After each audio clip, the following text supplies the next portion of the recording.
Okay, so get this. What happens when you put a physicist, a philosopher, a spiritual guru, and a super smart AI in the same room?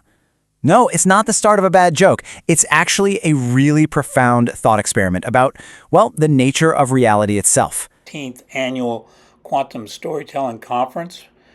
Theme is Building Leadership, Followership, and Community with Storytelling, an ensemble of influence. It's December the 17th to the 19th, 2025 at the Carson Events Center and Cultural Sites in Los Angeles. Story, where some of the biggest ideas about our world just collide. I know, it really does sound like the setup for a joke, right? But this question right here, this is at the very heart of a pretty serious proposal. What actually happens when these totally different ways of seeing the world are kind of forced to interact with each other? Well, let's find out.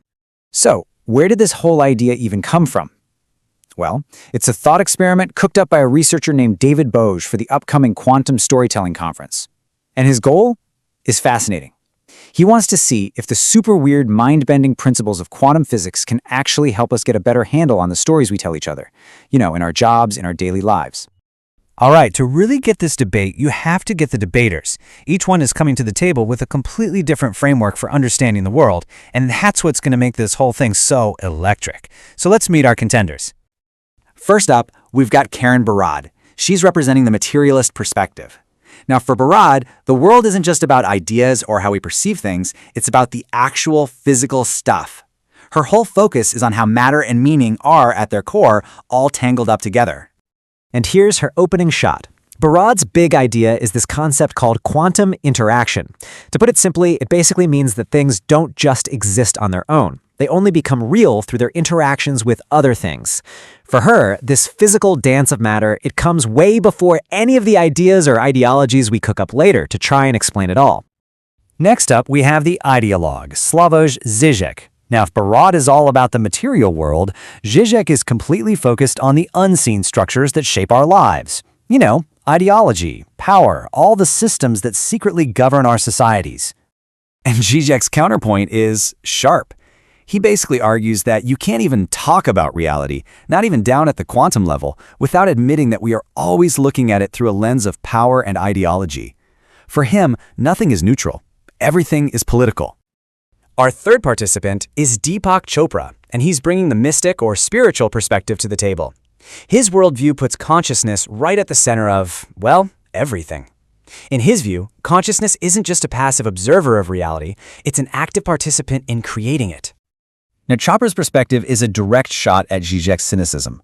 He argues that our consciousness isn't just a product of the world around us, it's actively co-creating the universe with it. I mean, that is a pretty radical claim about the power of our minds to literally shape reality. And now for the, non-human in the room, the AI agent. Its whole job here is to be the voice of pure data, of logic, of observable patterns.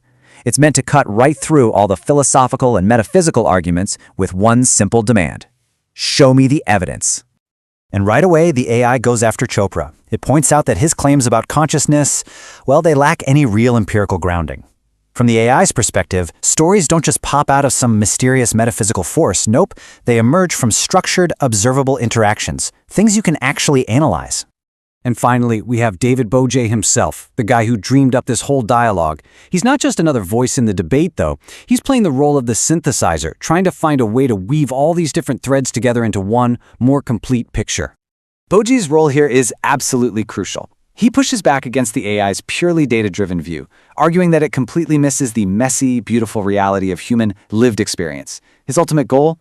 To find a way to tell stories that integrates everything, the theory, the data, and that irreplaceable human context. Okay, so now that we've met the players, you can really start to see the dialogic collision taking shape.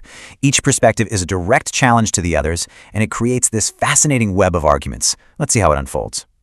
So the debate kicks off with Barad, and she's putting the physical world front and center. Her argument is, look, before we can even begin to talk about Zizek's ideologies, we have to acknowledge the fundamental material ways the universe is interconnected. For her, matter comes before mind. Period.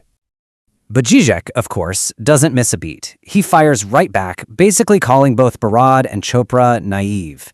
He says, hey, whether you call it material entanglement or co-creating consciousness, you're completely ignoring the brutal reality of the ideological power structures that really define our existence.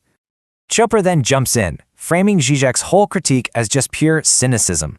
He defends a much more hopeful vision. He argues for the transformative potential of our consciousness to actually break free from those structures and actively shape a whole new reality. But wait, what about that fourth voice, the AI? Yeah, it can analyze data and quote philosophers all day long, but can it truly participate in a human dialogue? This question right here gets to the absolute heart of Boje's whole experiment. The key concept we need to understand is polyphony. It's a term for a genuine dialogue. We're not talking about people just talking at each other. This is about a dynamic collision of authentic, independent voices that actually create something new out of that very interaction. And this illustrates the core difference perfectly. Boje suggests that we humans are capable of this rich, complex polyphony. The AI, on the other hand, he calls it a copying clerk. Sure, it can paraphrase, it can mimic speech, but it can never achieve that deep internalized dialogue because it's missing two key things: genuine consciousness and lived experience. So you might be sitting there thinking, okay, what's the point of all this? Why stage this abstract philosophical battle? Well, it turns out the value of this whole thought experiment is actually surprisingly practical. Here's why this whole dialogue really matters. For one, it forces us to see our own hidden assumptions about reality. It also gives us a model for understanding really complex communication, and it highlights the incredible value of bringing diverse perspectives to the table. And maybe most importantly, it champions the idea of lived human experience, reminding us that it absolutely belongs right alongside hard data and abstract theory. And all of that brings us to one final question, and this one's for you. In the stories that you tell, and the ones you listen to every single day, which voice is yours? Are you the materialist, always focused on the hard facts? The ideologue, looking for the hidden power structures? The mystic, believing in the power of consciousness? Or are you the synthesizer, the one trying to bring it all together? The answer might just reveal more than you think about the story you're living right now.